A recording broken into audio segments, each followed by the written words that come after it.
ஹாய்ங்க, எல்லோரும் எப்படி இருக்கீங்க? நல்லா இருக்கீங்களா? இன்றைக்கி எங்கள் வீட்டில் என்ன சாப்பாடு, என்னோடய லஞ்ச் பாக்ஸுக்கு என்ன எடுத்துகிட்டு வந்தேன்னு பார்க்கலாங்களா? சுட சுட சோறுங்க.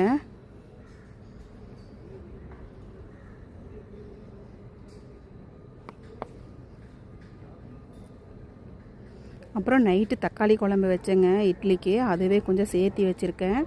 அந்த தக்காளி குழம்பு, புளி குழம்பெல்லாம் நம்ம கார குழம்பெல்லாம் நைட்டு வச்சுட்டு அடுத்த நாள் சாப்பிட்டோம்னா ரொம்ப சூப்பராக இருக்கும். அதனால் கொஞ்சம் சேர்த்தி வச்சேன். அப்புறம் பீர்க்கங்காய் வேர்க்கடலை போட்டு சுண்டை வச்சுருக்கேன்.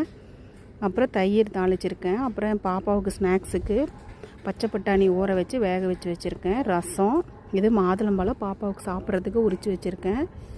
இப்போது நமக்கு மதிய சாப்பாட்டுக்கு காய் போட்டுக்கலாங்க. இந்த பீர்க்கங்காய்க்கு இந்த வேர்க்கடலை போட்டு சுண்டை வச்சோம்னா சூப்பராக இருக்குங்க, சாப்பாட்டு கூட பிசைஞ்சு சாப்பிட்றதுக்கு.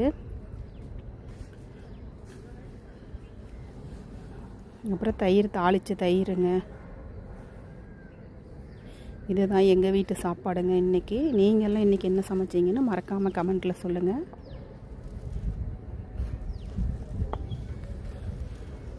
தாளித்த தயிர் யாருக்கு பிடிக்கும்னு அதையும் கமெண்ட்டில் சொல்லுங்கள். என்னோடய லஞ்ச் பாக்ஸுக்கு இதுதாங்க சாப்பாடு. தாளித்த தயிர், பீர்க்கங்காங்க. இதுதாங்க எங்கள் வீட்டு சாப்பாடு.